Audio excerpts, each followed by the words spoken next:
Estamos frente a una nueva edición de su programa Café Cargado, en un día de mucho sol aquí en la capital, pero siempre es bueno tomarse un cafecito. Potenza, ¿cómo estás, Jorge? Muy bien, Che. Muy bien. Muchas gracias. Hoy día vamos a tener un programa, estoy seguro, Gracias, porque tenemos un invitado de lujo. Bueno, queridos amigos, esta semana estuve viendo el programa Mentiras Verdaderas, exitoso programa de la red, ¿no? Donde estaba siendo entrevistado Gabriel Boric, el candidato a la presidencia de la República, por cierto, del Frente Amplio y el Partido Comunista. Durante la conversación hizo una afirmación que me llamó la atención, ya que dijo que el Partido Comunista respetaba la institucionalidad. Como esa es una de las grandes incertidumbres que existen hoy en nuestro país, le pedí al conductor, que soy amigo, en WhatsApp, que le hiciera una pregunta: ¿en qué país donde ha gobernado el Partido Comunista se ha respetado la institucionalidad? Bueno, él se la hizo, pero se la hizo de otra forma, se la hizo diciendo que había escuchado a Checho Irano en la radio. Entonces, como es de su costumbre, con las preguntas, el señor Boric, con las preguntas incómodas, no la contestó. Pero en cambio le preguntó para qué sufría escuchando a Checho Irane. ¿Para qué sufría escuchando a Checho Irane? Vieja estrategia de la extrema izquierda, de atacar al mensajero en vez de hacerse cargo del mensaje. Quiero aprovechar de usar esta tribuna, este mismo canal, para responderle al señor Boric.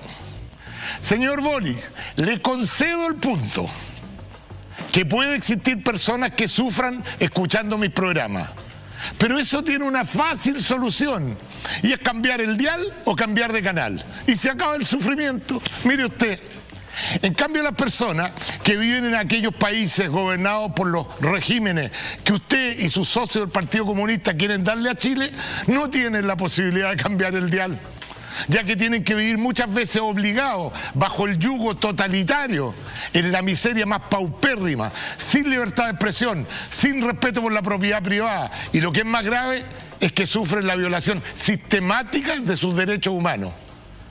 Si quiere confirmar lo que le estoy diciendo, haga el siguiente ejercicio.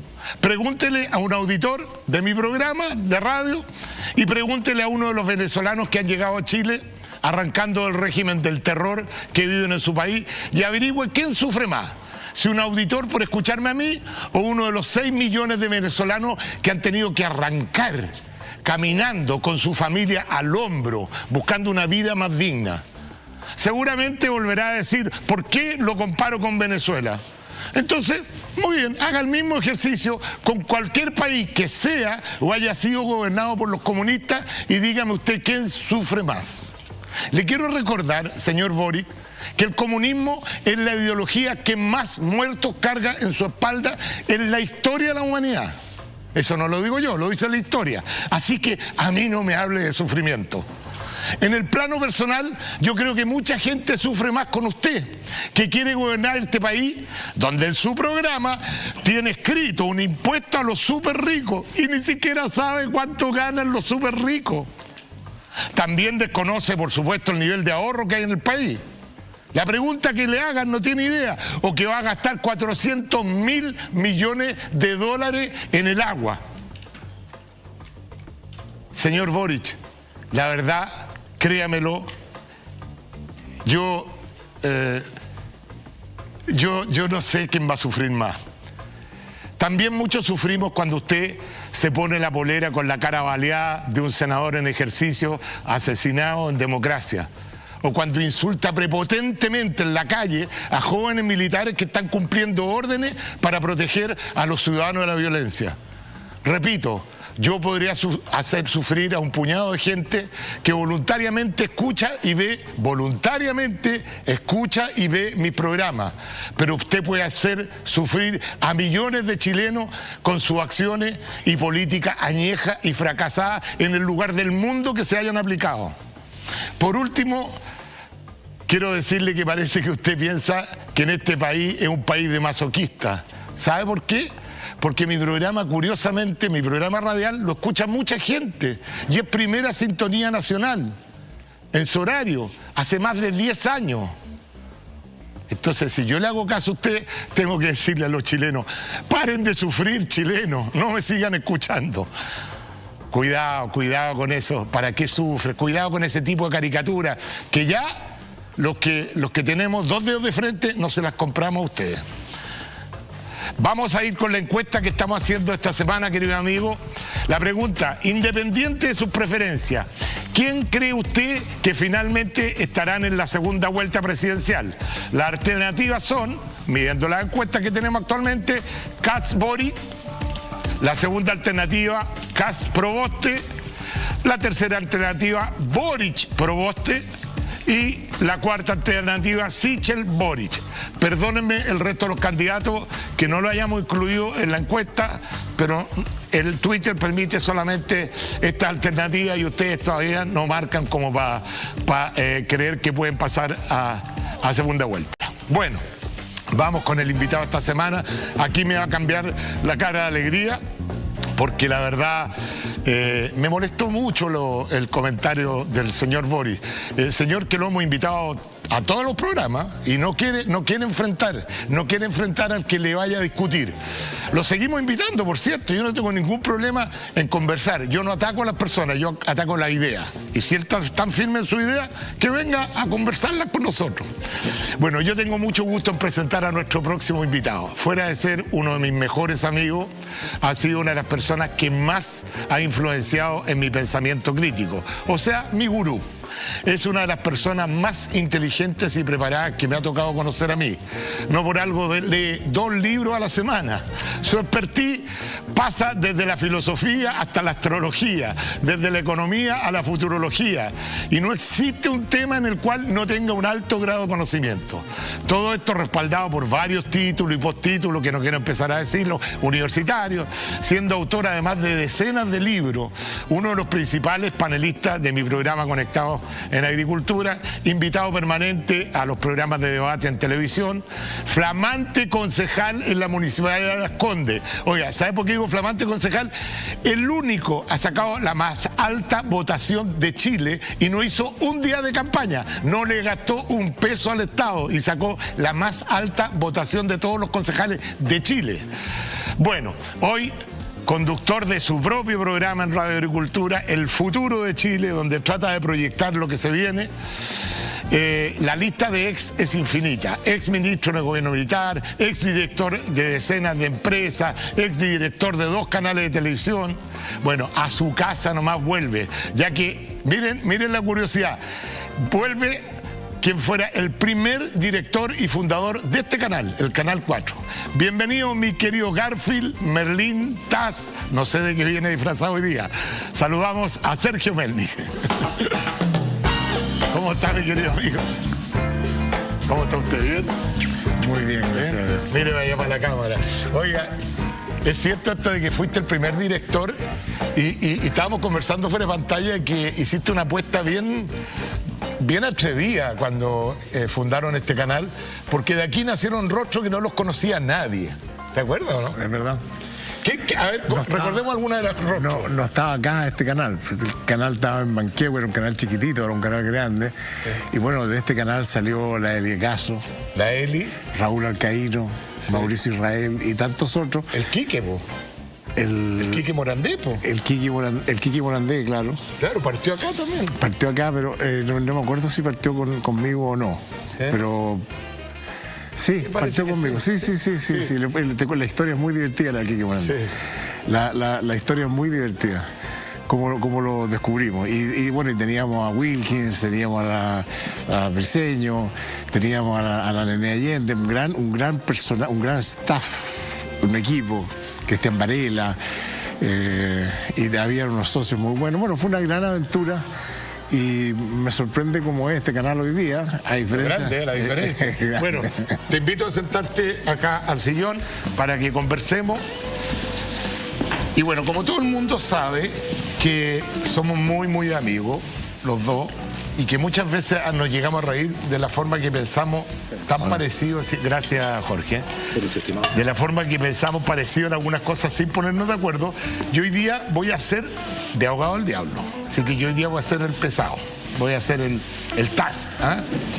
Vamos a partir con el juego del sí y el no. Acá solamente puede contestar dicotómicamente sí o no, y después podremos profundizar en cada una de las respuestas. ¿Tienes confianza en el porvenir de Chile, sí o no? No. No se lo manda a decir con nadie, clarito. ¿Te consideras una persona pinochetista, sí o no? No. No. ¿Crees que la democracia es el mejor camino para Chile? Sí. Sí. ¿Tus conocimientos esotéricos te dan ventaja para el futuro? Sí. ¿Sí? Sí. ¿Le crees a Sebastián Piñera que no estaba al tanto de los negocios de su familia con Carlos Délano? No. ¿Crees que Sebastián Piñera le ha hecho un daño a la centroderecha por no defender con valentía sus principios? Mucho. Sí y mucho. ¿Crees que la mejor opción para Chile en estos momentos es José Antonio Kast? Sin ningún lugar a duda. ¿Crees que un eventual gobierno de Gabriel Boric podría llevar a Chile a lo que hoy es Venezuela? De todas maneras, sí. Claramente. ¿Crees que los medios de comunicación tienen un grado de responsabilidad en la crisis social, delincuencial, en la crisis general que está viviendo Chile? Enorme. Enorme. ¿Crees que las redes sociales han contribuido al grado de odiosidad y polarización que vive el país? No. Ah, mira qué curioso. Yo habría contestado que sí. Es tu derecho. No, claro, porque si usted es entrevistado puede decir lo que quiera, pero yo me da la sensación que ahí está la mayor cuna de la odiosidad. Claro, pero eso... Pero después vamos a conversar de eso. Sigamos con el juego. ¿Crees que la vida te dio una segunda oportunidad después del accidente aéreo? Sin ningún lugar a duda. Sí. Bueno, yo sé que es un tema que no te gusta tocar, lo del accidente aquel, pero ¿por qué te gusta dar vuelta a la hoja cuando al final del día, bueno, falleció gente que iba contigo y todo lo demás, pero pucha, como tú bien dices, una nueva oportunidad que te dio la vida, una cosa que deberían mirarla con otro ojo? Sí, porque yo creo que es un tema muy íntimo, es un tema muy personal, muy complejo porque murió mucha gente y es un tema que, por ser una singularidad, o sea, el hecho de ser el único sobreviviente de un accidente aéreo te puede llevar a las peores conclusiones posibles, y por lo tanto yo lo cerré en su momento de una cierta manera y lo procesé y estoy claro con el tema. Yeah. Bueno,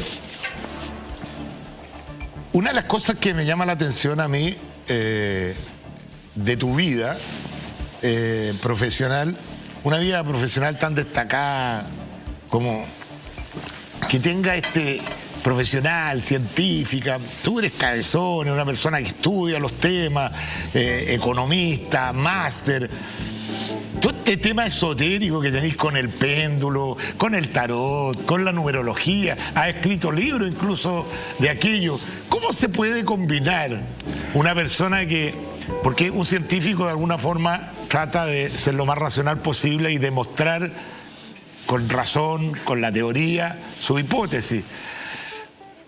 Todo lo demás está lejos de eso. Entonces, ¿cómo una persona puede tener esos dos lados? ¿Funciona uno en un lado del cerebro y el otro en otro? ¿Cómo funciona? Yo fíjate que lo planteo justo al revés. ¿Cómo un ser humano puede obviar una parte de la realidad simplemente porque no es tangible? Porque no se ve o porque no se puede tocar. Nosotros los seres humanos somos una especie muy extraña que tiene la conciencia de ser consciente, cosa que no la tiene ninguna otra especie. Los animales tienen una forma de conciencia primaria, o sea, los animales piensan, pero no saben que piensan. Nosotros pensamos y nos hacemos preguntas muy complejas, porque el mismo argumento que tú me das para esta expresión de la esoteria es el mismo argumento en la espiritualidad. ¿Cómo podría haber un científico que creyente en Dios? Y hoy día lo notable es que la ciencia, particularmente la cuántica, ya se están acercando a tratar de entender el problema de lo no tangible, de lo no físico. Y ya entendimos, fíjate una cosa extraordinaria. Dice Paul Davies, un científico, un físico de lo que se llama la nueva física. El descubrimiento más importante de la física moderna es que la materia no siempre existió. Es decir, esto que nosotros percibimos como materia se origina en la no materia, por lo tanto no es materia. Son puras vibraciones. Son puras vibraciones, y la información es una forma de vibración. Ya, pero no nos vayamos en volar, porque el tema, por ejemplo... El tema. Sí, no, pero aterricémoslo un poco, porque de verdad que me cuesta entenderlo cuando te vayas a la física cuántica y todo lo más. Te pregunto lo siguiente. ¿Es cierto que el hombre tiene su vida racional y tiene su vida espiritual? Muchos canalizan su espiritualidad a través de Dios, ¿no es cierto? Claro, u otras. O a través de las religiones, distintas religiones. Las religiones en general tienen que ver con Dios. Sí, claro. La espiritualidad tiene que ver con lo divino o con la nada. Los budistas, por ejemplo, son profundamente espirituales y ellos parten de la nada. O los otros parten del Tao. El judeo, la tradición occidental judeo-cristiana, que parte en Dios, efectivamente, quienes estudian más profundamente la Cábala saben que también parte en la nada. Entonces es súper importante, eso es lo que se llaman las cosmogonías. Sí. ¿Cómo entiendes tú el rol del ser humano en el universo? Solo lo puedes entender bajo una perspectiva cosmogónica, salvo que seas evolucionista. Y si eres evolucionista, igual el misterio de la vida es infinito. ¿Cuándo aparece la vida y cómo? Ya, pero por ejemplo, si yo me quedara, mi espiritualidad estuviera concentrada en la religiosidad, y lo que me han enseñado a mí, yo soy católico, y lo que me han enseñado es que nació Adán y Eva, y de ahí nace el hombre, qué sé yo. No es que nacieron, fueron creados. Fueron creados y de ahí nace la humanidad. Pero resulta que la ciencia ha demostrado que hasta el Papa ha tenido que reconocer que la teoría de Darwin, la teoría de la evolución, digamos, es aceptada. Entonces la ciencia empieza a derrumbar cierto, no sé cómo llamarlo, paradigma que teníamos. Entonces por eso que tú me dices, cada día los científicos como que más se acercan a una divinidad. Yo siento todo lo contrario, que cada día, a pesar de que el hombre cada día que encuentra más respuestas se hace más preguntas, cada día está más claro, nos acercamos más a entender el conocimiento de la vida, digamos. Yo discrepo de eso.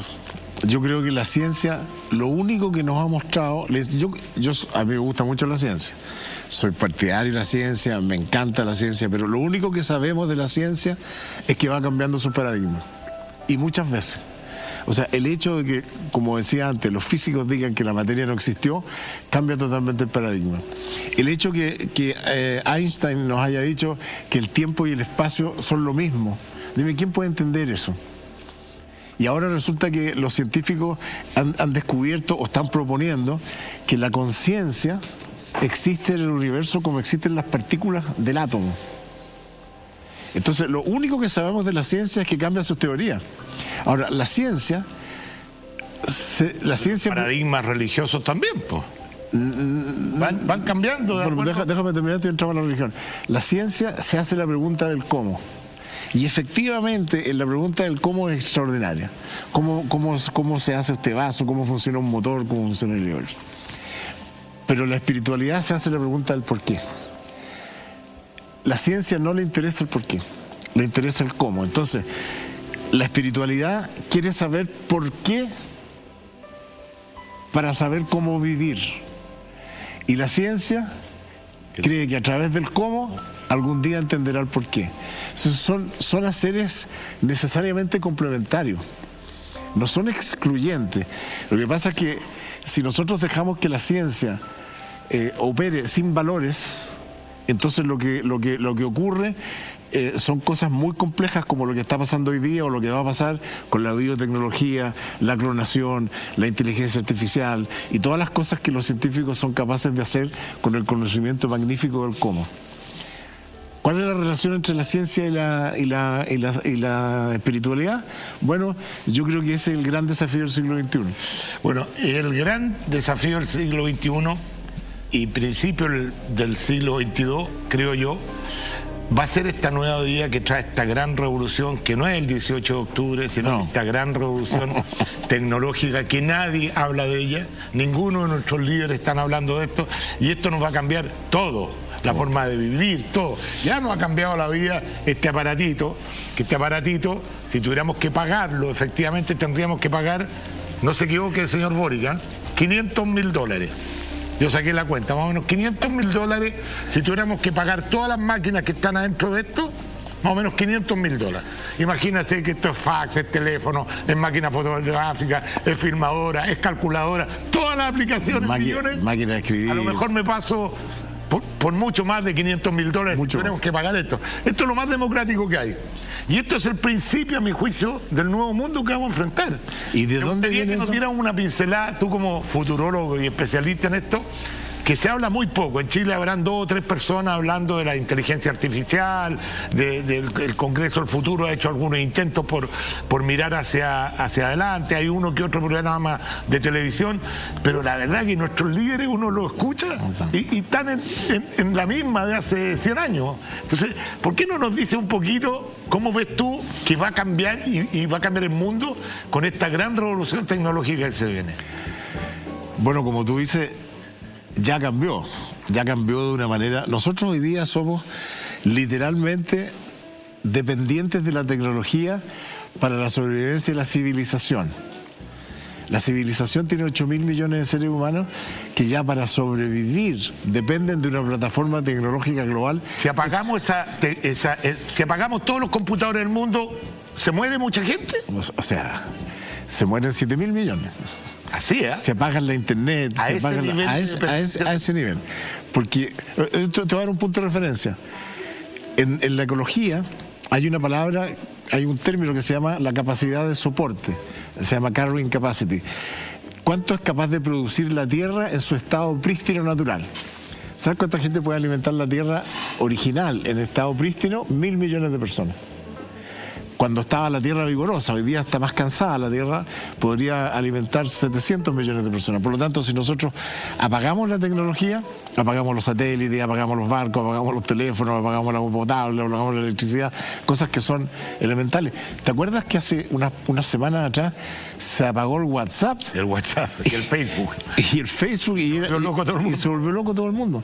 Imagínate que se apaga la internet, porque el mundo ya funciona a otra velocidad. No podemos funcionar más lentamente. Entonces hay que tener cuidado con el tema ecológico.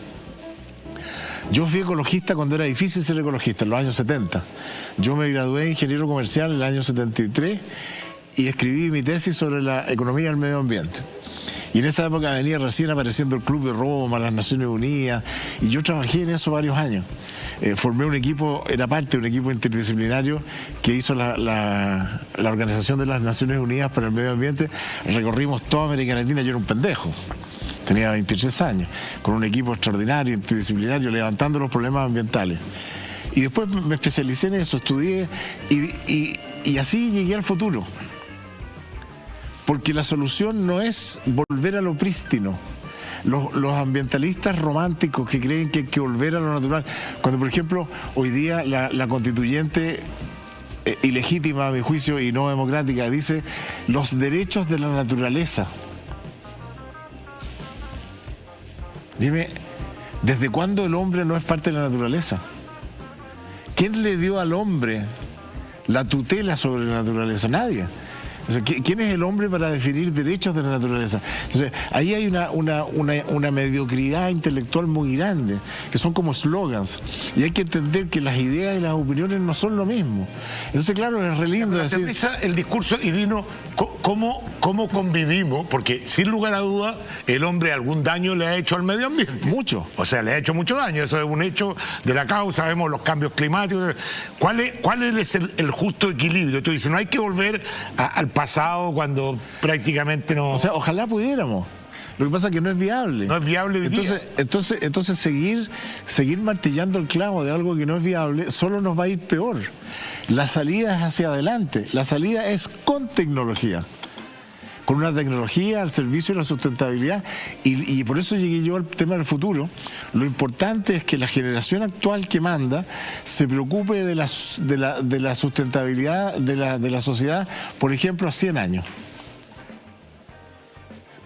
Y a 100 años significa con grandes modificaciones del medio ambiente. Y te quiero decir una cosa más difícil todavía.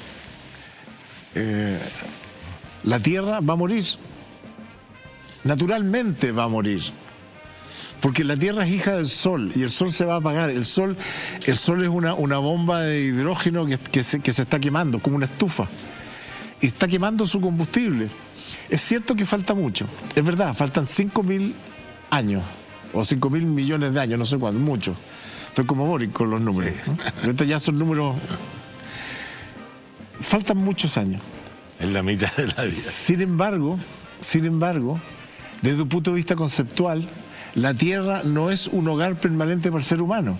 Y por lo tanto el instinto, algo superior, nos ha hecho desarrollar esta tecnología y partir a colonizar el espacio, que es lo que estamos haciendo ahora.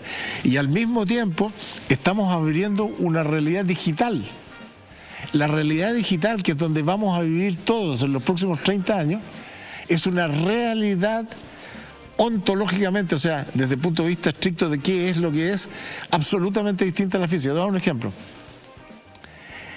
En la realidad digital no hay geografía, no hay distancia. ¿No? Yo puedo hablar con mi hijo por teléfono en Estados Unidos y verlo, y se acabó la geografía. La geografía fue el gran obstáculo en todo el desarrollo de la humanidad. Peleamos contra la geografía. Peleamos contra los mares, contra las carreteras, contra las montañas. La geografía hace que la organización humana sea circular. ¿Tú te has preguntado alguna vez por qué las ciudades son circulares? Porque es la fricción de la geografía. Voy a dar un ejemplo. Suponte que tú estás en el desierto y estás en un oasis y tienes un tarrito que hace 1 litro de agua. ¿Cómo va a ser el hábitat que conoce? Bueno, agarrar el litro, va a ir para allá hasta lo que te dé. Sí. Después vuelve para allá, después para allá. Al final va a ser circular. Oye, más entretenido que quién sabe qué, como dijo el Guaso. Pero tenemos que hacer la pausa. Pero después, a la vuelta, te voy a dejar plantear la pregunta, que no acá hay una pincelada, porque te quiero meter en el tema político también. Después vamos a ir a Café Cargado para meterte en el tema. Una pincelada de cómo va a ser este mundo con esta tecnología. A lo mejor esto que estamos hablando ahora, que estamos todos esperando que salga la encuesta CAEN para saber quién... A lo mejor la política con la tecnología también cambia. Completamente. La forma de gobernar también cambia. De eso lo vamos a hablar a la vuelta de esta pausa.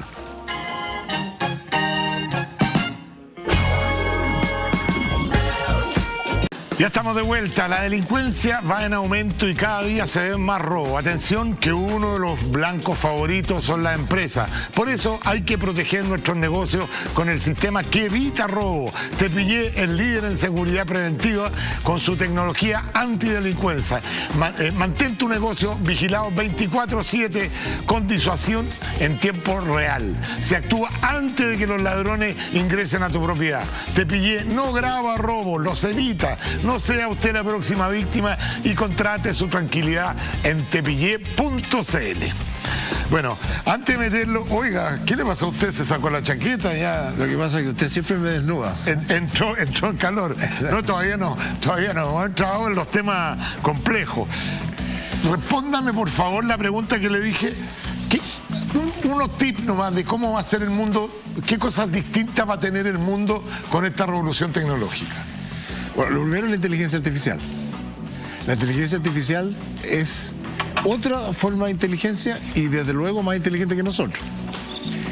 Y la inteligencia artificial va a estar radicada en lo que se llama la Web 4.0, que es...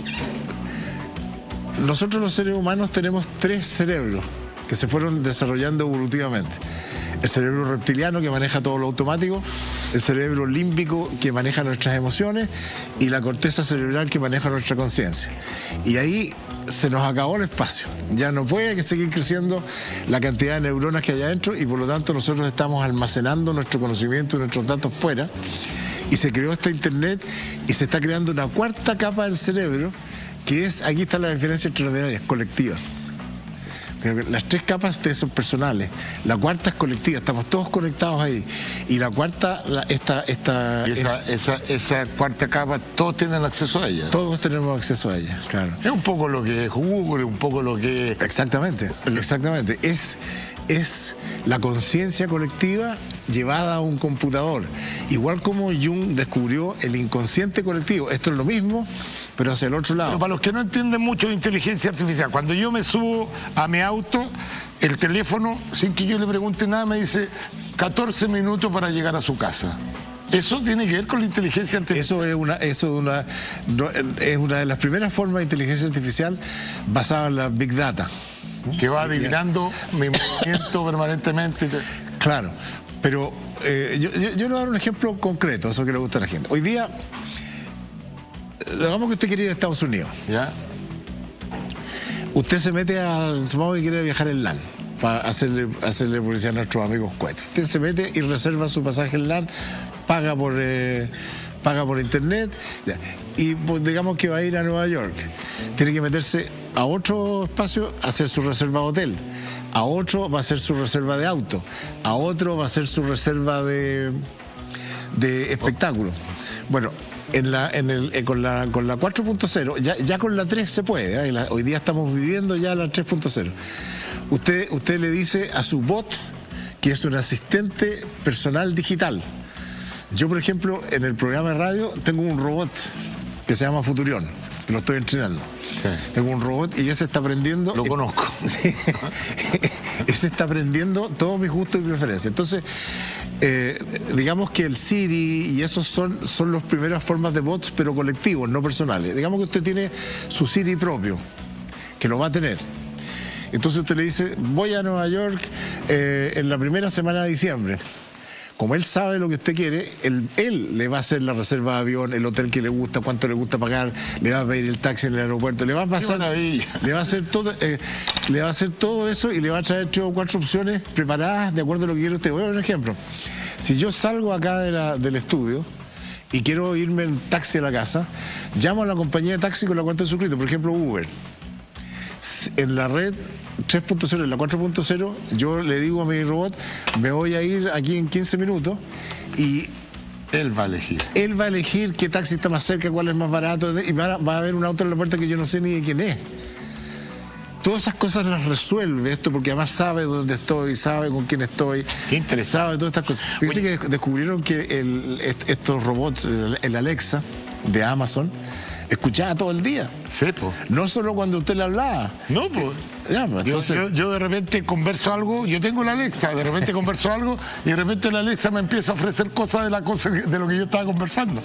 Oye, está re interesante el tema, pero quiero dejarte planteado una pregunta. ¿En cuántos minutos más nos vamos a la franja? En 4 minutos nos vamos a la franja.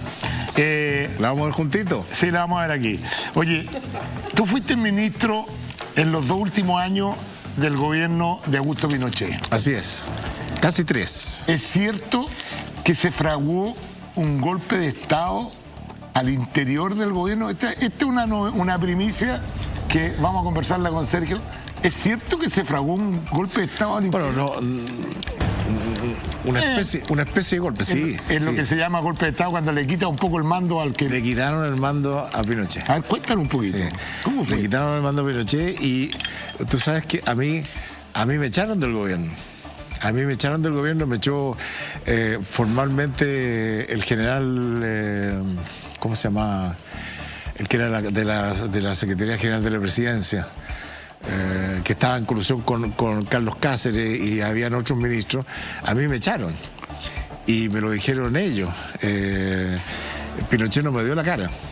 Pinochet no tuvo el coraje de decírmelo porque yo lo defendía a él después de la caída del plebiscito y este golpe de Estado ocurrió antes del plebiscito.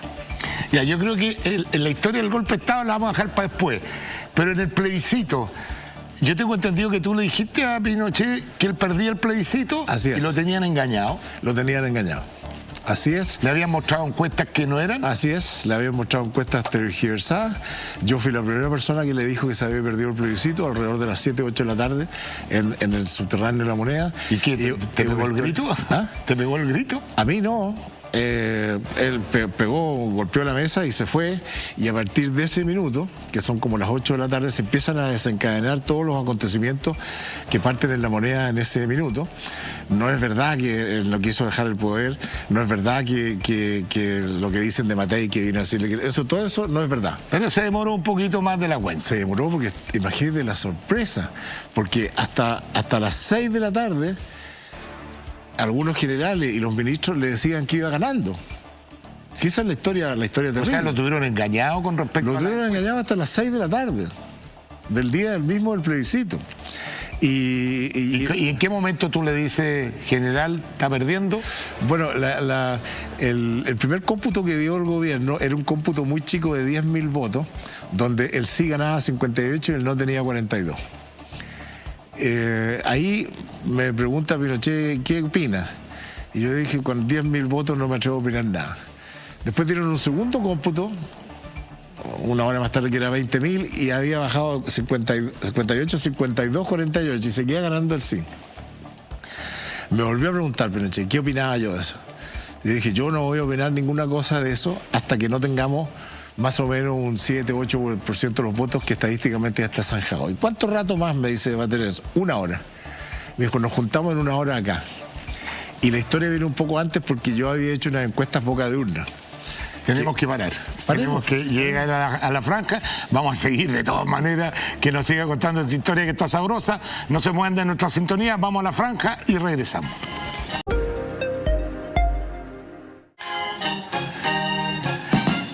Ya estamos de vuelta después de esta interesante franja que yo no me las quiero ni perder de lo interesante que son.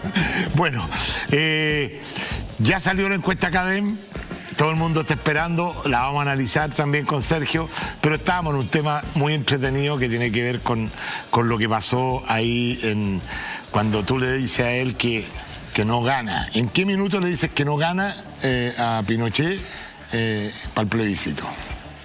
Esto fue alrededor de las 7 de la tarde, 7:30, no me acuerdo exactamente la hora, ¿ya? Pero más o menos a esa hora. Antes te había contado que estaban estos cómputos parciales y yo estaba esperando que hubiera 1 millón de votos más o menos, que 1 millón de votos se cuenta muy rápido, o sea, a la hora y media, a esa altura ya había 1 millón de votos, y con 1 millón de votos las elecciones están zanjadas, salvo que sean apretadas. Y efectivamente, bueno, me preguntó la opinión sobre el último cómputo, que eran 20.000, y 20.000 había bajado a 58, 52, seguían manteniendo el sí arriba y el 48 el no abajo. Y nos quedamos de juntar a 1 hora, a la hora volvimos, y abajo en el búnker, donde estaba una sala, donde estaban amigos, familia, algunos ministros, generales, había un terminal de los votos, donde le iban mandando los cómputos. Y cuando vuelve el general Pinochet, me pregunta, ¿y qué me puede decir? Le digo, nada, porque no le han mandado los cómputos. O sea, a esa hora, a donde está el general Pinochet, no le mandaban los cómputos. Entonces él pega un grito, eso del... y se demoraron 1 minuto en llegar los cómputos, y en ese minuto habían como 900.000 votos computados. Ahí ya se podía proyectar, digamos. Entonces me pasan a mí un listado computado, como era en esa época, unos listados enormes. Yo no estaba preparado para eso. Tampoco soy experto electoral, y me pasaron una calculadora de estas Casio, de 4 operaciones, y entonces en una mesa grande, como de trabajo, yo estaba con estos papeles terribles, habían unas 20 personas respirándome en la oreja, como muy incómodo, porque además uno se equivoca con esas cosas. Estaba el general Pinochet al frente, 2 generales y 2 ministros allá, mientras yo hacía los cálculos. Entonces, y yo muy nervioso. Te conté que yo tenía una encuesta a la boca de urna que habíamos mandado a hacer, pero que la Secretaría General de Gobierno en esa época hizo algo que no era muy correcto a mi juicio, porque yo había pedido 2 encuestas paralelas para medir, porque no habíamos hecho nunca boca de urna. Y yo tenía programado para tener boca de urna desde las 10 cada hora para ir aproximando, porque yo había estudiado que en Estados Unidos a las 2 horas tenían el resultado con un 10% de margen de error. Y cuando yo llego a La Moneda después de votar, la segunda empresa, que era la Gallup, le habían cambiado el formulario la gente del gobierno. No el formulario que yo había hecho, por lo tanto no eran comparables. Y cuando me llegó la encuesta a mí, la que yo había mandado a hacer con mi formulario, y me llama el ministro del Interior, Sergio Fernández, y me dice, ¿cuál es el resultado? Le dije, no te lo voy a dar, porque es una responsabilidad muy grande que ustedes cambien el formulario, no tenemos experiencia. No puedo comparar. No puedo, es una cosa de tal nivel histórico, tan grande, que no lo puedo hacer. Y la noche anterior al plebiscito, cuando yo estaba revisando el formulario el día anterior con el encuestador que iba a hacer la encuesta, después de estos 6, 7 de la tarde, yo estoy preguntándole cosas sobre los resultados que habían, y a partir de un cierto minuto el jefe de la encuesta me dice, don Sergio, no le puedo seguir mintiendo. ¿Mintiendo de qué? Le digo yo. Es que usted tiene razón, me dice, los resultados son al revés. Lo que es sí es sí, lo que sí es no, y lo que no es sí. Esto yo me tenía a las 6 de la tarde o 7 de la tarde del día anterior al plebiscito. Una cosa, pero volvamos al día siguiente, entonces yo tenía cuando te estaban soplando aquí en la oreja y tenía el general Pinochet. Tenía esa información, tenía la encuesta boca a uno. La encuesta boca a uno me daba a mí 60-40 en Santiago, 60 por el no, 40. Cuando yo tenía esa información. Entonces cuando hago los cálculos, después de un rato muy nervioso, transpirando con mi calculadora chiquitita, Pinochet sentado, movía las manos así, no daba una palabra, me dice, entonces después de un rato le digo, general, lo que he hecho es calcular distintos escenarios. Porque habían 600.000 votos de hombres, 250.000 de mujeres, más o menos. Entonces yo le digo, mire, en el mejor de todos los escenarios, suponiendo las mejores cosas para la extrapolación, nosotros nos aproximamos al 50 por abajo. Pero mi opinión es que perdimos 55-45. ¿Cómo? Me dice. Esa es mi opinión, pero digo que en el mejor de los escenarios. Me dice, pero es que no han votado las mujeres. Ya sé, le dije, sí, suponiendo que las mujeres, suponiendo que las regiones, suponiendo que no sé qué, igual estamos por abajo. Primera vez que le dicen que va a perder ahí. Primera vez que perdimos.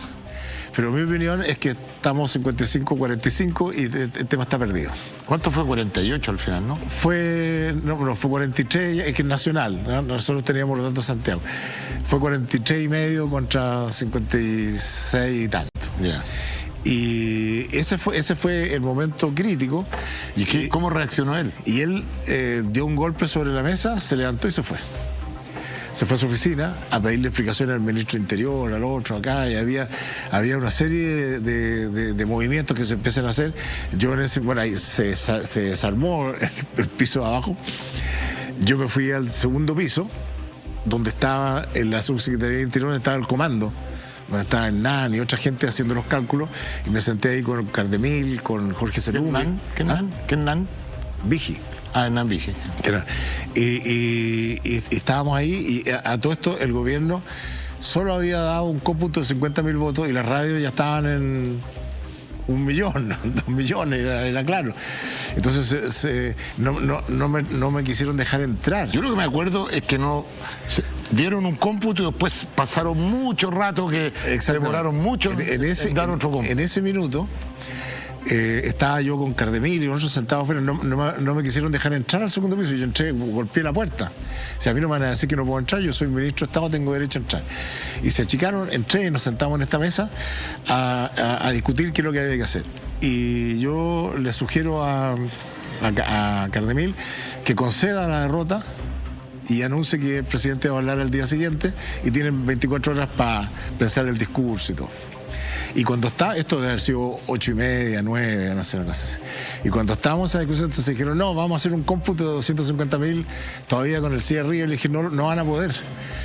Porque técnicamente, cuando ustedes logren un cómputo de... ¿Cuál es la intención? Si al final iban a decir la verdad, ¿para qué seguir teniendo? Pero además, cuando lograron el cómputo de 250.000 con el sí 50,1, las radios iban a estar en 3 millones, era una cosa absurda.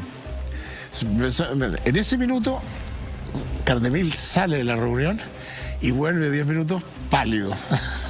Y se me acaba de llamar Andrea Alamán.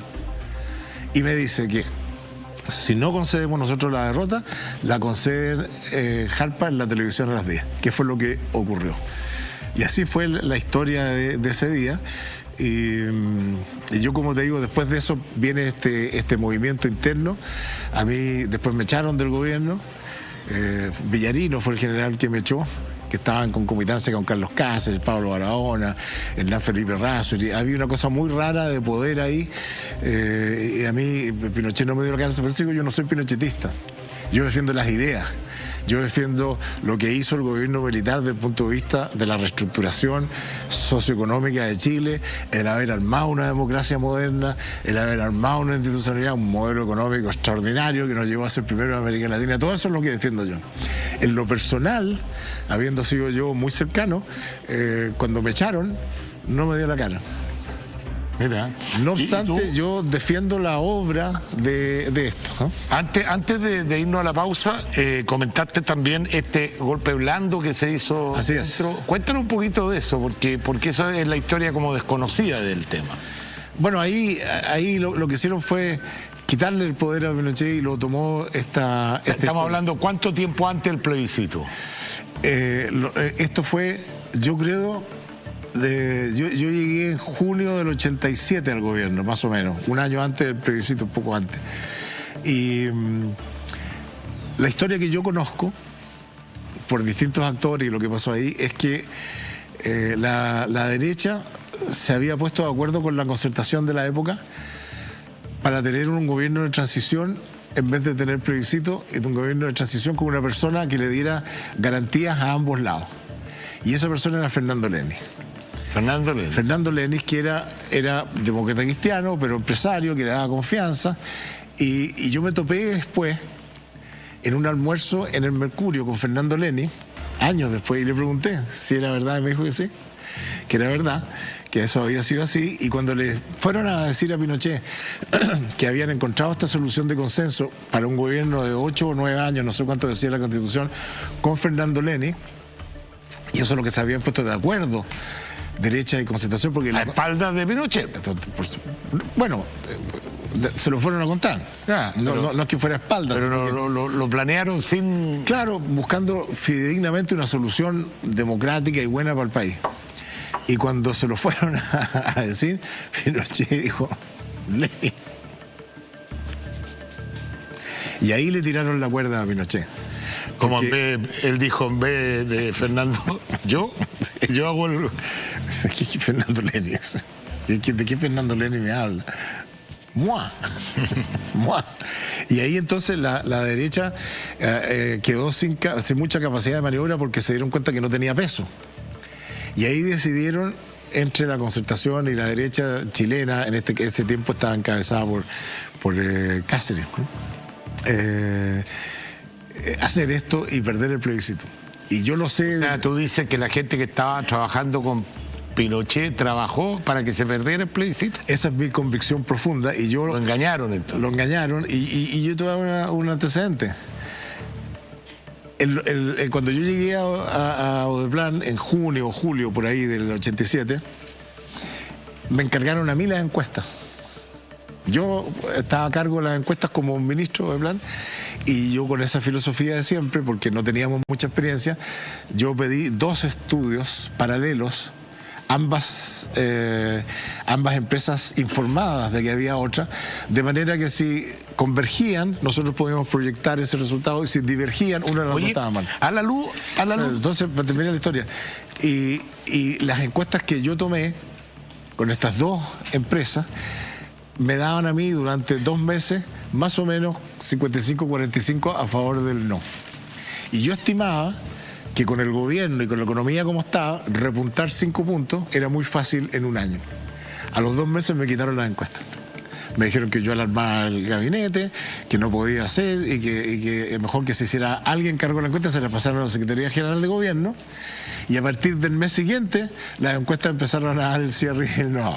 Ahora, a la luz, para terminar el tema Pinochet y poder ya llegar a la época actual, que está bien sabrosa la política hoy día, yo te hago la siguiente pregunta. Los dos pensamos más o menos lo mismo, que Chile, los 30 últimos años ha sido el periodo más virtuoso que ha tenido. 40. Los últimos 40 años ha sido el periodo más virtuoso que ha tenido Chile en su desarrollo, aunque quemen el país entero los orcos que no... es una evidencia. Chile está en el último lugar de Latinoamérica, pasó a ser el primer lugar, que faltaban muchas cosas, que había injusticia, que la gente se aburrió, pero que el sistema funcionó. Ahora, que podría ser mejor. A la luz de esos resultados, ¿no cree que fue lo mejor que podía pasar, que efectivamente ya Pinochet abandonara el poder, ya 16 años? Bueno, yo creo que sí, yo creo que el ciclo se había cumplido. Además, esto fue al pie de la letra de lo comprometido en el año 1980. Y eso la gente tiene que valorarlo. En el año 1980 se hace la Constitución y se compromete un itinerario democrático en 8 o 9 años que se cumplió a la paz de la letra. El gobierno militar construyó el Congreso. El gobierno militar convocó a las elecciones, perdió las elecciones y se fue. Sí, pero eso es inédito. La mayor crítica que tiene el gobierno militar no es que no haya respetado el itinerario político, es lo que pasó entre medio. Por supuesto, por supuesto. Lo que pasa en todo gobierno autoritario total, que hay violaciones de derechos humanos, que hay restricciones de libertad. Yo creo que esa es la mayor crítica. No creo que nadie critique el proceso que hubo, que efectivamente, como tú bien dices. Lo critican porque la izquierda no está dispuesta a aceptar nada que se haya hecho en el gobierno militar que fuese exitoso. Y por eso quieren destruir las AFP, por eso quieren destruir las ISAPRE, y por eso quieren destruir todo testimonio que la historia diga que fue bien hecho. Y la verdad es que fue muy bien hecho y fue técnicamente extraordinario. Y el fisco se manejó cuidadosamente, las platas fiscales se cuidaron, se ordenó el país. Todo eso ocurrió de hecho. Ahora, ¿qué es lo que le pasa a la izquierda? Que la izquierda nunca quiere ver el contexto cuando no le conviene. La historia no se puede ver fuera de contexto. Es imposible no entender el contexto. Esto no significa justificar nada, significa entender. Y entender es mirar el contexto. Entonces la izquierda dice, entonces nos vamos a ir a carrera. Vámonos a carrera si quieren. Pero lo cierto es que sin Allende no hay Pinochet. Ahora, ya que menciona a Salvador Allende, que de alguna forma su figura, la izquierda también ha querido levantarla. Bueno, tenemos un candidato que quiere ser continuador de Allende. Claro, de hecho usa una frase de Allende, que se van a abrir las grandes alamedas y todo lo demás. Ese era el contexto. Sí, pues. Ese era el contexto. Entonces, mi pregunta es, ¿qué te parece a ti que después de todo este proceso hay un candidato que está segundo en las encuestas en este minuto, si le queremos a las encuestas, con altas posibilidades de salir elegido, se pasa una segunda vuelta, para que estamos con cosas, y que quiere reivindicar de alguna forma lo de Allende?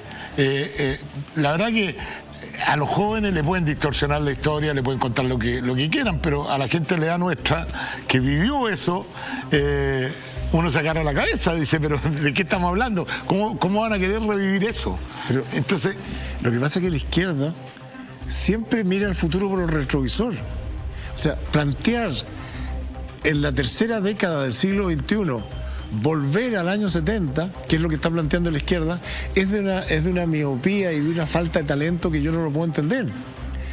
Es lo mismo que si la derecha dijera que quiere volver al régimen autoritario.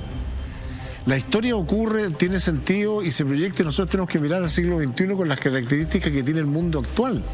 Entonces, que venga un mocoso que no le ha ganado nunca a nadie, que no ha trabajado, no fue capaz de titularse, que no entiende los números, no entiende lo que habla, que tiene desórdenes mentales, que quiere ser presidente de la República de Chile, es una falta de respeto a la ciudadanía chilena. Pero ese mocoso que yo también critiqué al principio en la editorial, ese mocoso representa el triunfo más apoteósico que ha tenido la izquierda en la historia de la política chilena. Es verdad.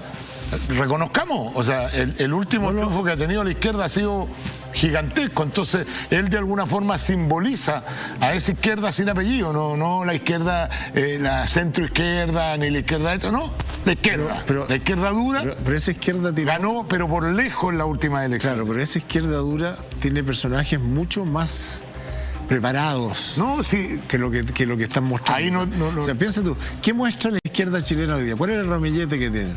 Artés, un dinosaurio. Este muchacho Boric, que no se la puede, que objetivamente no se la puede. La señora Proboste, yo los invito, queridos telespectadores, a observar los discursos de la señora Proboste. Habla y no dice nada. Y resulta que todo se reduce a que ella va a resolver los problemas con diálogo. El diálogo es un medio, no es un fin. Entonces, la pregunta que uno tiene que hacerle a la señora Proboste es, muy bien, me gusta el diálogo, a mí me gusta, a ti también. Pero cuando yo me siento a negociar algo contigo, me siento yo con una posición. Entonces, cuando le preguntan a la señora Proboste, ok, ¿qué va a hacer en la Araucanía? Diálogo. Está bien, pero ¿qué va a proponer usted? El diálogo. No, nunca dice nada, nunca tiene propuestas. Fíjate la franja repulsiva que hizo. Pura crítica, no propone nada. Una cosa oscura, negra, la peor de toda la franja. Yo quiero hacer de abogado del diablo aquí, ¿eh? Pensamos más o menos parecido, pero yo creo que concentrar el ataque en las personas, a mí no me gusta. A mí prefiero concentrar el ataque en las ideas. La señora Proboste, si saliera elegida presidenta, va a gobernar con una coalición que más o menos la conocemos, que gobernó durante 30 años, prácticamente 25 de los 30 años, y que le dieron gobernabilidad al país, le dieron crecimiento, como fue la Concertación, si ella saliera elegida presidenta. Siendo ella muy de izquierda dentro de esa coalición, de alguna forma uno sabe más o menos para dónde van. No. En el caso de Boric, va de socio con el Partido Comunista, y que sabemos el modelo que quiere imponer el Partido Comunista. Pero, Chicho, entonces, ¿por qué atacar a Boric? ¿Por qué atacar a la PRO? Veamos las ideas que representa cada una de esas. Pero miremos la historia. Desde el 1990 hacia acá, la economía ha ido así, chum. Y la hecatombe se empieza a producir con Bachelet 1. Es cosa de mirar la historia. El modelo liberal está hecho para producir bienestar, para que la economía crezca, para que haya emprendimiento, para que haya inversión, para que haya mucho empleo, para que haya oportunidades de todo tipo. A partir del primer gobierno de la señora Bachelet se reventó la regla de equilibrio fiscal, y de ahí en adelante llevamos 18 años de déficit fiscal a nombre de la señora Bachelet y Velasco. Velasco fue el peor ministro que ha tenido la Concertación. Y después metieron al Partido Comunista con la nueva mayoría y se siguió desplomando. Entonces, cuando la izquierda dice, nos dijeron que los impuestos producían un horror, claro que lo producen. Lo que pasa es que la economía no funciona en forma instantánea. Pinochet entregó el gobierno creciendo al 8,5%. Elwin lo hizo crecer al 7,5%. Frey lo hizo crecer al 5,4%. Lagos lo hizo crecer al 4,4%. Bachelet lo hizo crecer al 3,3%. Piñera lo volvió a levantar. Bachelet, último, al 1,5%. Esa es la realidad. Esos son los datos. Esos son lo que generan las políticas económicas mal hechas. Entonces, ¿cuál fue la respuesta de la izquierda? Es que el modelo se agotó. No es verdad. Pero para la gente que tú dices, el modelo liberal lo que hace es generar crecimiento, generar desarrollo, generar bienestar. Está claro que mucha gente siente que quedó fuera de ese crecimiento. No es verdad, Chicho. Pero a ver, si no habría pasado lo que pasó el 18 de octubre. Pero eso... Hay gente que se siente que no ha sido parte de este desarrollo. No, que se siente. Porque le han metido en la cabeza ideas que son eslogans. Pero yo te invito a mirar los datos. Cuando me convence a mí de algo que esté convencido. Por eso, estoy haciendo de abogado del diablo. Haciendo de abogado del diablo. Y yo estoy contestando como empujador del tema. Cuando la pobreza baja... A ver, la pobreza que dejó Allende fue el 85%, igual que Venezuela hoy día. El gobierno militar la bajó a 40%. De 40% la democracia la bajó a 8%. A 8, Chicho, de 40 a 8. Si eso no es progreso, dime qué es lo que es. Con una red de asistencia social extraordinaria. Llegamos casi a pleno empleo. El 95% de las familias chilenas vive mejor que sus padres. Pero ahora, también, si la hay desigualdad. ¿Qué pasó? Pero ¿qué pasa? ¿Se pegaron en la cabeza los chilenos? No. Si todo es tan maravilloso, ¿por qué este cambio tan violento? ¿Por qué este péndulo se fue tan fuertemente a la izquierda? La política La política de la izquierda es muy limitada. La política de la izquierda empezó a contar el cuento de la desigualdad. Fíjate que nunca más se habló de pobreza en Chile. Sí, eso es cierto. Pero de desigualdad no se muere nadie, de pobreza sí se muere la gente. Y resulta que ahora todo está hecho de la desigualdad y nos olvidamos de los pobres de nuevo. Hoy día debemos estar en 15% de pobres. Y siguen hablando de la desigualdad, porque la desigualdad es una subjetividad en que todo se siente reflejado. ¿Tú tienes la luca que tiene Luxich? No. ¿A ti te molesta? Un poquito. Un poquito. Claro, a mí me gustaría tener un poquito más de lo... Claro, pero no te molesta. No te molesta. Al contrario. A mí me gusta que haya... Yo creo que a cierto grado sí molesta a Sergio. Pero molesta cuando te lo refriegan. Cuando tú no tenés para ¿cómo que se llama? Para conseguir las cosas mínimas. O sea, una persona, ¿cómo puede vivir con 300 lucas? ¿Cómo llega a fin de mes? Porque ese es el salario y lo confunden con el ingreso. Nadie vive con 300 lucas al mes. Porque ese es el salario. En las familias trabajan más de 2,5 personas promedio. El salario promedio de la familia son 700.000 más las cosas que provee el Estado, que son muchas, pero muchas. Y provee el bono marzo, y provee esto, y provee lo allá, y provee la educación gratis, la salud gratis. Tú puedes decir que la educación no es buena, es verdad. La educación pública es muy mala, pero cuando había educación subvencionada, ¿qué es lo que hizo la señora Bachelet? Sacarle los patines a los niños que le estaban yendo un poco mejor. ¿Tú sabes lo que pasa hoy día? Los colegios subvencionados que ya no pueden cobrar más, y por lo tanto dependen de la subvención estatal, a los colegios subvencionados el fisco le pasa menos plata que la que le pasa a los fiscales. ¿Y por qué acaso esos son niños menos buenos? ¿Por qué discrimina con niños entre un colegio y otro cuando los padres... Son cosas ideológicas, básicamente. Ideológica, eso es lo que estoy diciendo. La verdad de los datos dice otra cosa. Entonces, ¿qué es lo que hace la izquierda? La izquierda te dice, no, es que la señora Juanita que está por ahí le tiene este problema. Claro que tiene ese problema. Pero extrapolar de una observación al universo es una falacia conceptual tremenda. Los países se manejan con estadísticas. Lo que tú quieres es que el 90% de la población progrese y no de a uno, porque no puedes manejar el país de a uno desde ahí. Para eso están los municipios. Y la libertad es lo que genera la posibilidad de la prosperidad. Ningún país ha logrado prosperidad sin libertad. Vamos a ir a ver lo que está diciendo la gente. Vamos a ver un café video. No me conteste porque vamos a ir a la pausa. A la vuelta nos responde este video. Hola, Checho Irane y don Sergio Melnik. Don Sergio, una pregunta. Si don José Antonio Kast le ofrece un puesto en el ministerio, ¿usted lo aceptaría? No conteste, señor, no conteste. Vamos a ir a la pausa de esta hora y regresamos con esta interesante conversación. Nos quedan las presidenciales, nos queda la encuesta Academ, nos queda mucho todavía. Pausa y regresamos.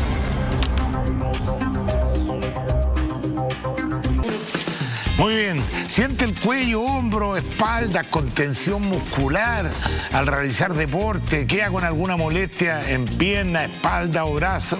Presentamos Cannabis Cream, una fórmula única con árnica, cafeína y aceite de cannabis, ingredientes orgánicos que gracias a sus propiedades antiinflamatorias y analgésicas ayudan a aliviar malestares en músculos y articulaciones de manera natural y totalmente segura.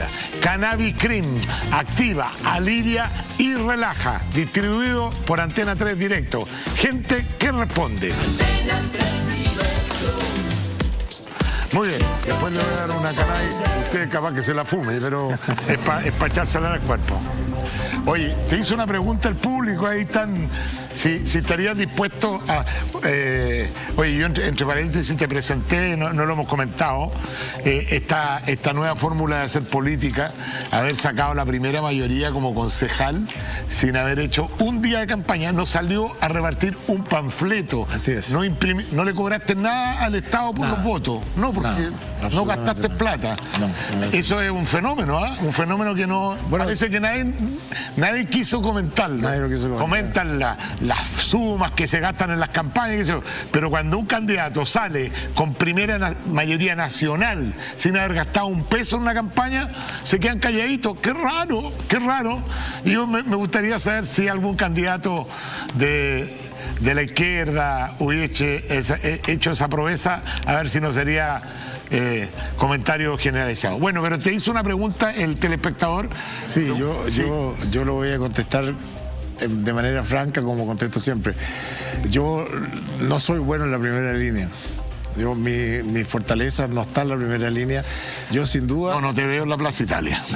No, definitivamente no te veo en la Plaza Italia. Yo sin duda colaboraría con José Antonio Kast en cualquier cosa, menos en hacerme cargo de un ministerio. No, yo no soy de primera línea, yo soy muy bueno en la segunda o la tercera línea. Por lo tanto, si él me pidiera que yo lo ayudara en cosas de ese tipo, lo ayudaría feliz, como he ayudado siempre a todos mis amigos. Yo, de hecho, esa es la razón por la cual soy concejal, porque me la pidió mi amigo Gonzalo Lacarrera, que ojalá salga elegido diputado. Vote por Gonzalo Lacarrera, es un gran candidato, es un gran unificador de la derecha, una persona nueva en la política, y yo les pido que lo apoyen. Yo lo apoyé, él me pidió que yo podía estar en su lista de concejal, y yo le dije: feliz, pero no me pidas que haga campaña. Si te ayuda y te sirve, bien. Y así fue, no hice ninguna campaña. La historia es complicada porque él no salió, yo estoy en la municipalidad. Claro, él no salió alcalde y tú saliste concejal. Oye, te quiero llevar a otros temas de la contingencia. Ya bajemos a la contingencia. ¿Por qué crees tú que Piñera, de alguna forma, cuando te pregunté, ha sido cobarde de alguna forma para implementar y hacer respetar, de alguna forma, defender los principios que inspiran a la centroderecha? Yo creo que eso hay que preguntárselo a él, ¿no? Porque, digámoslo, tú eres amigo, las familias son amigas. Nuestros papás eran amigos, yo era bastante cercano a Sebastián Piñera. Le tengo mucha admiración en lo personal, le tengo mucho cariño a él y a su familia. Yo creo que ha hecho un gobierno en que nos dio vuelta la espalda a todos los que votamos por él, y ha hecho un gobierno mirando hacia la izquierda, y hoy día se da la paradoja de que la izquierda a quien él sirvió, o sea, entregó la Constitución, entregó la calle, entregó los carabineros, entregó todos los símbolos importantes, la misma izquierda a la que él sirvió y cedió, lo quiere sacar de presidente de la República, y la paradoja es que él depende que la derecha evite que pase eso. Y eso está por verse. Cuando tú dices entregó la Constitución, el momento que se vivió ese 19, ¿cuándo fue la cosa 18, 19 de octubre. 18 de octubre. ¿Cómo habría arreglado tú la situación? ¿Esa no fue un tapón importante que se utilizó para descomprimir una cosa que nadie sabía dónde podía terminar? Cuando era fuego por todos lados, destrozos, estaban totalmente desbordadas las fuerzas de orden. Eso, Checho, eso no fue un levantamiento social, eso fue un conato de guerra civil.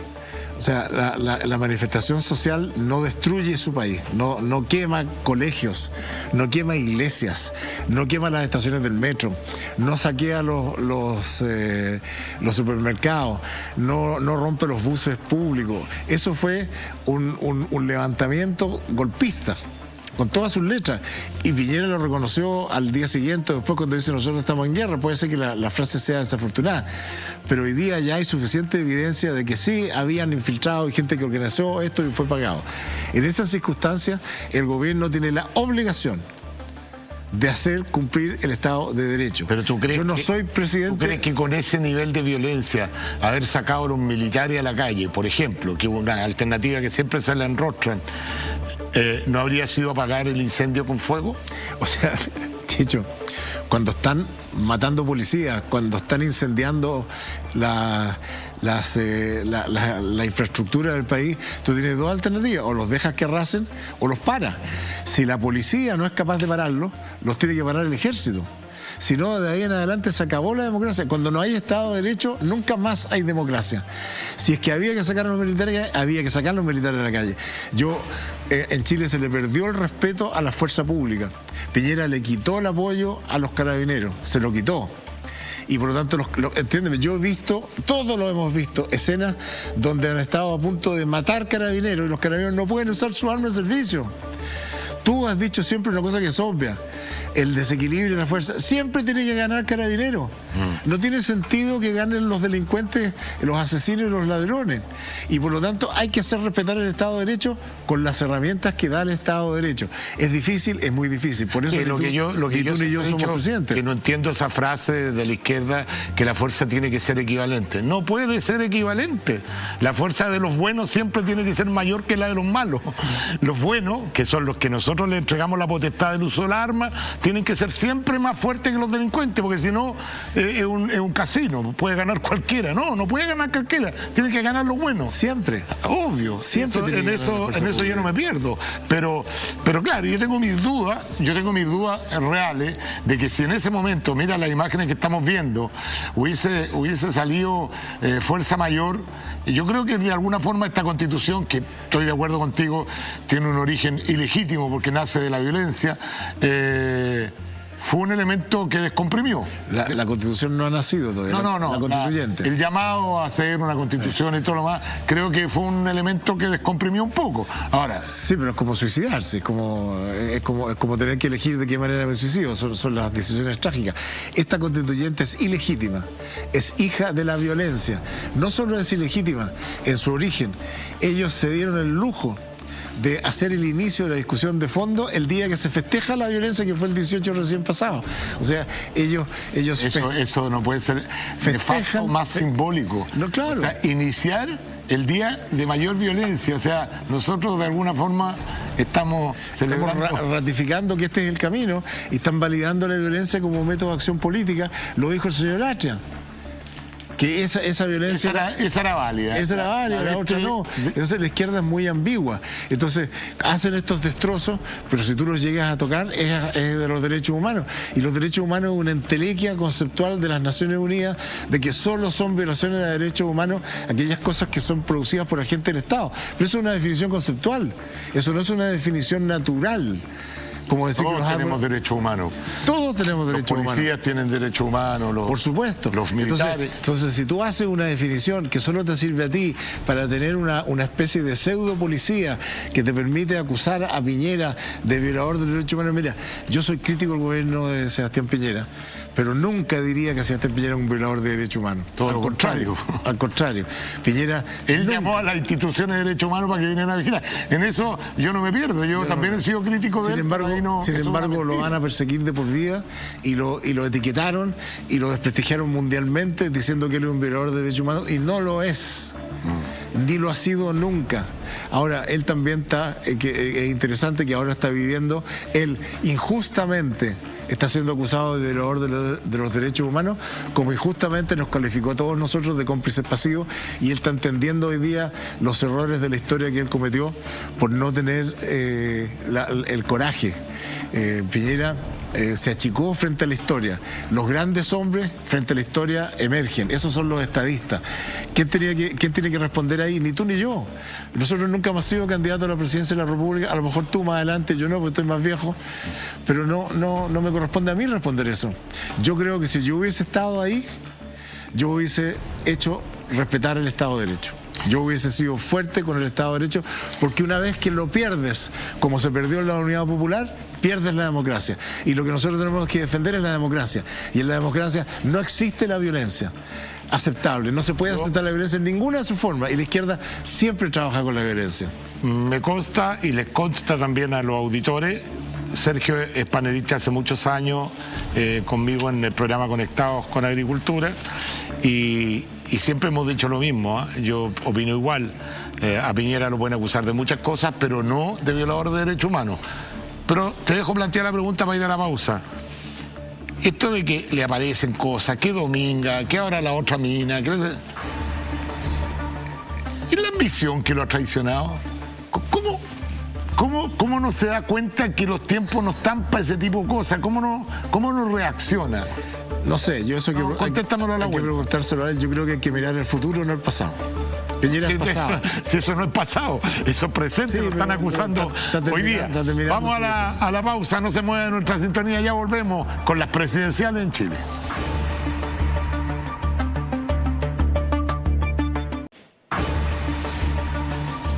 ¿Qué? ¿Te había dejado plantear una pregunta yo? No. El Alzheimer está galopante en el caso mío. No, bueno, pero vamos con las presidenciales, que está muy sabroso. Te voy a preguntar, candidato por candidato, 30 segundos para cada uno y después en los escenarios posibles que tú estás viendo. Partamos. Sebastián Sichel.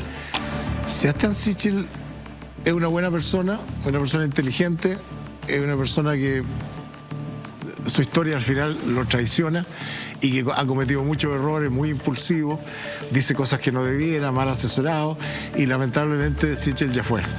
¿Apruebo o rechazo? ¿Qué significa? Este es el juego del apruebo o el rechazo. Tiene que decir, ¿apruebo a ese candidato o lo rechazo? Ah, yo lo rechazo. Lo rechazo. ¿Como candidato? Gente que lo aprobaba. No, o sea, yo apruebo su persona. Yo creo que él como candidato es muy mal candidato. Muy bien. José Antonio Kast. José Antonio Kast es mi candidato. O sea, yo soy sesgado, totalmente sesgado. Creo que es la única opción que tenemos en Chile hoy día para poner los puntos sobre la I y volver a una democracia sana. Yo creo que hay que salvar la democracia, y la democracia se salva con el Estado de Derecho y se salva con un candidato que dice la verdad. El único que está hablando de la crisis económica que se nos viene es José Antonio Kast. El único que dice que hay que bajar los impuestos y no subirlos es él. El único que dice que hay que achicar la grasa del Estado es él. El único que dice que va a ocupar todas las herramientas del Estado de Derecho es él. Y eso es lo que necesitamos. Estado de Derecho y crecimiento. Pero los adversarios de José Antonio Kast han logrado instalar la idea de que él es extremo. Ya no. Se acabó. Si él tenía un 65% de rechazo, hoy día tiene un 25% en la última encuesta. No es verdad que tenga esa idea. Y lo que ha pasado es que, como no lo invitaban a los medios de comunicación, la izquierda, con una habilidad enorme, le puso el estigma y le puso el baldón. Y cuando la gente lo empezó a conocer, se dio cuenta que era una persona absolutamente cordial, absolutamente transparente, que siempre contesta lo mismo, no va zigzagueando, y se dio cuenta que es una persona afable, es una persona simpática, es una persona con sentido del humor y que dice lo que piensa. Como tú has dicho en el programa, hay solo dos personas que dicen lo que piensan, él y Artés, con la diferencia que Artés es un dinosaurio.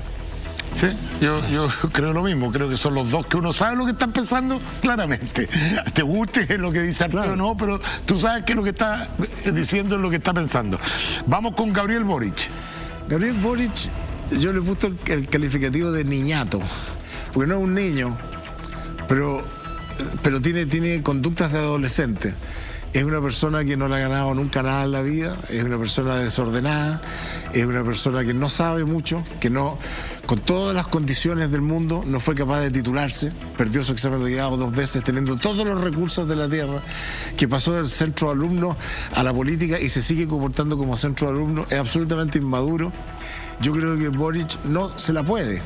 No es quien pueda gobernar un país con la complejidad que tiene Chile.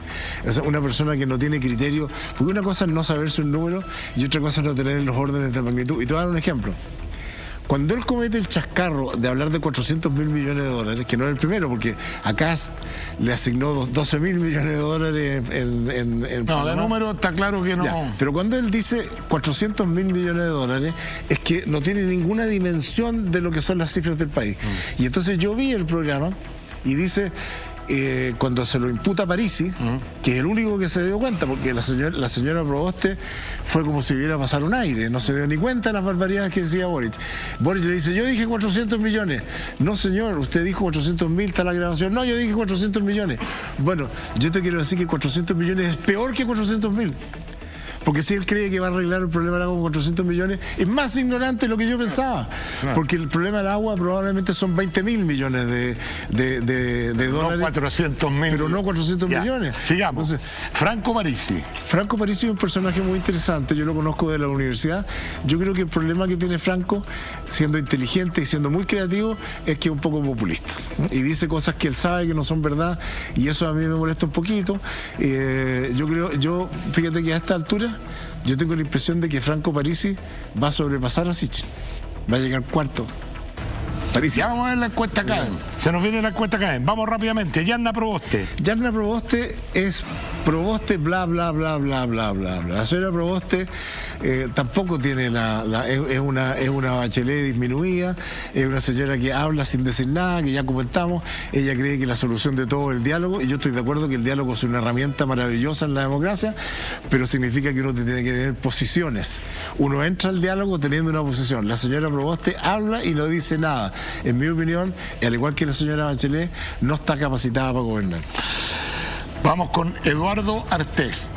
Un dinosaurio de la Guerra Fría, una persona que es marxista-leninista, que defiende a Stalin, es una persona absolutamente anquilosada, dice lo que piensa, es verdad, es una persona que en la elección pasada sacó menos del 1%, sacó 30.000 votos, es una vergüenza para el siglo XXI.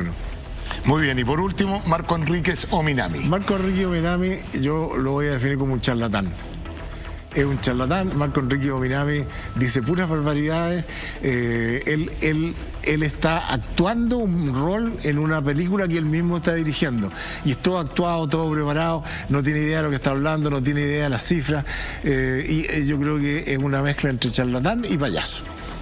Sí, yo le tengo mucha simpatía, pero hoy día también un programa en la mañana y la verdad que se mandó una mexicana. Yo le tengo simpatía personal, sí. Es un tipo inteligente, un tipo leído, me presentó 2 libros a mí, pero en lo político es otra cosa. Una cosa es lo personal y otra cosa es lo político.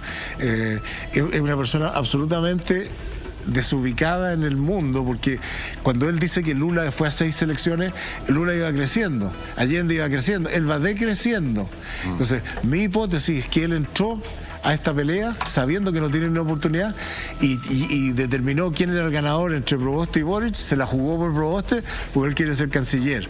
Esa es su jugada, y ahora le disparó a Boric para bajarlo, para que suba a Proboste, con que él está aliado. Bueno, vamos a las presidenciales. A ver, Francisco, si me puede poner ahí una de las placas de la primicia de la CADEM, a ver si la podemos poner en pantalla para que la vayamos analizando. Veamos la base 100. Ese monitor se me está apagando, así que discúlpeme, señor director, si me... Ya. A ver, en la última CADEM, esto en base 100, querido amigo, o sea que la suma debería ser 100. Pero hay que decir, en la realidad hay casi un 30% de personas que no responden. Sí, claro, por eso que no, pero esto se llevó a base 100, como que si todo... Claro, pero lo importante es que los casi 30 que no responden son capaces de cambiar este escenario. Por cierto que sí, y además es una encuesta.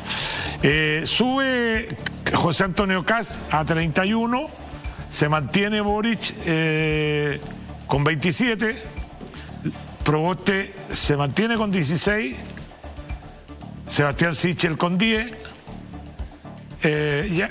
Parisi con 8, Marco Enrique con 7 y Eduardo Artés con 1. Ya, veamos los posibles escenarios. Póngame en encuesta, señor director, por favor, que estamos haciendo con el público, a ver qué es lo que piensa el público de los posibles escenarios. Aquí tenemos la encuesta. ¿Quién pasa a segunda vuelta según la gente, independiente de sus opiniones? Esta es una encuesta en Twitter, es una consulta, no tiene ningún valor técnico ni predictivo, pero interesante saber qué es lo que piensa la gente. Son 2.674 votos que hemos tenido, no deja de ser. Les recuerdo que las encuestas tipo CADEM son 600 consultados, pero es una muestra aleatoria, esta no es aleatoria. Pero dicen que Kast Boric 63%, Kast Proboste 23,4%. El otro día te escuché a ti, sí, señor, decir que ese puede ser un escenario posible. Eso creo yo que va a ocurrir. Yo me la juego hoy, que la segunda vuelta es Kast Proboste. Y tengo mis argumentos.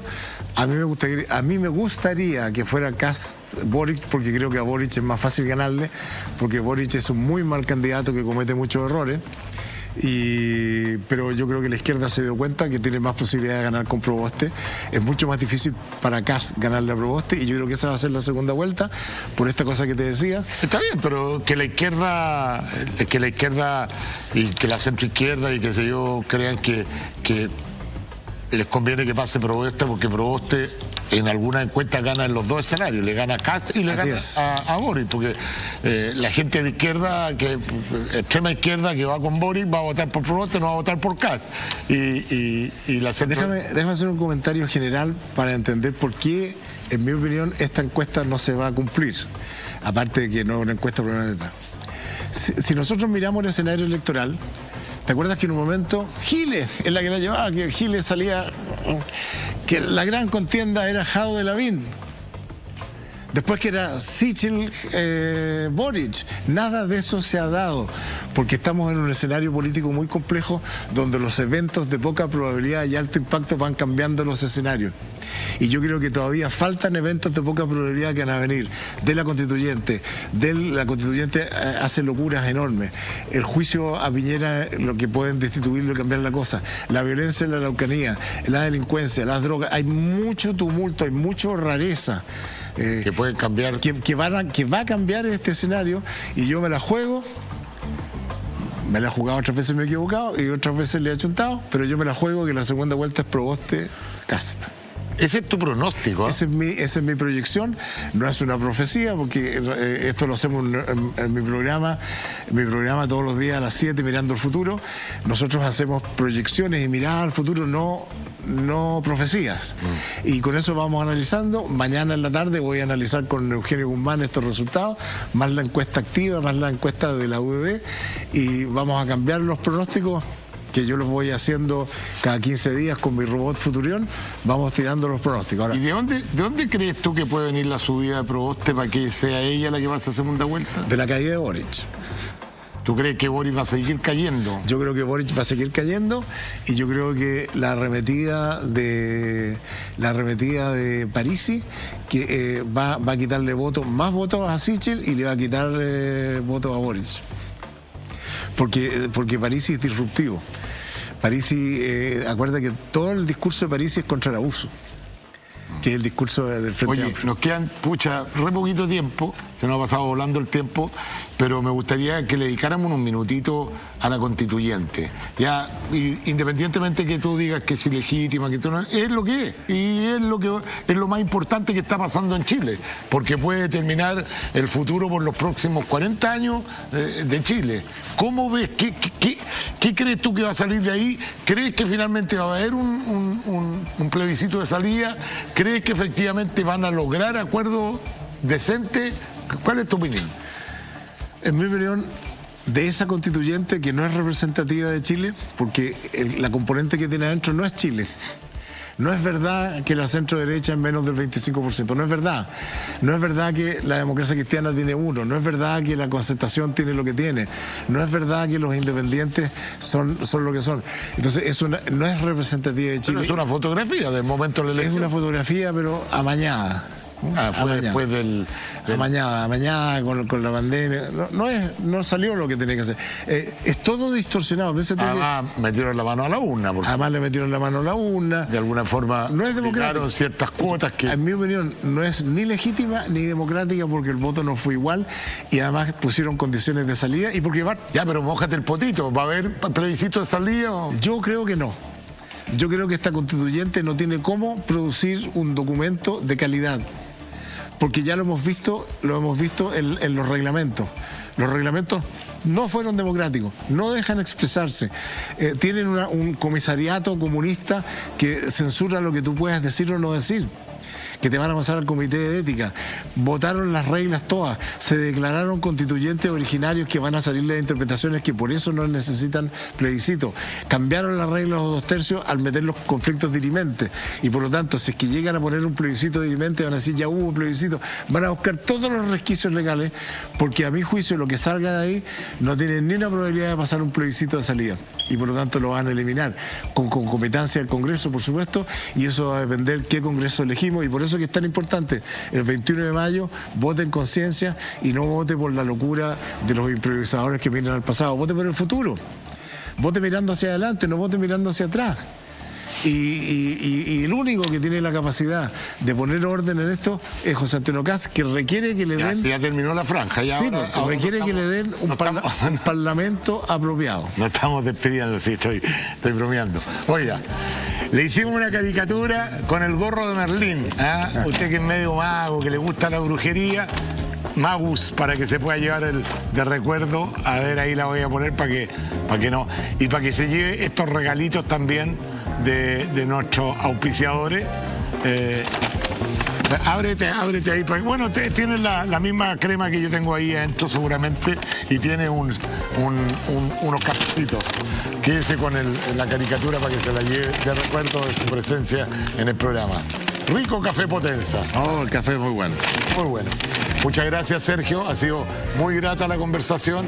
La verdad que contigo siempre falta tiempo para seguir conversando. Qué bueno. De tantos temas. A ver si más adelante nos vuelve a acompañar. Ya pasé el estrés de volver a este canal. Sí. No diga nada, ha estado tan bien, no diga nada. Ha estado súper bien. Oiga. Este canal que nació también. Sí. Siente el cuello, hombro o espalda con tensión muscular. Al realizar deporte queda con algunas molestias en pierna, espalda o brazo.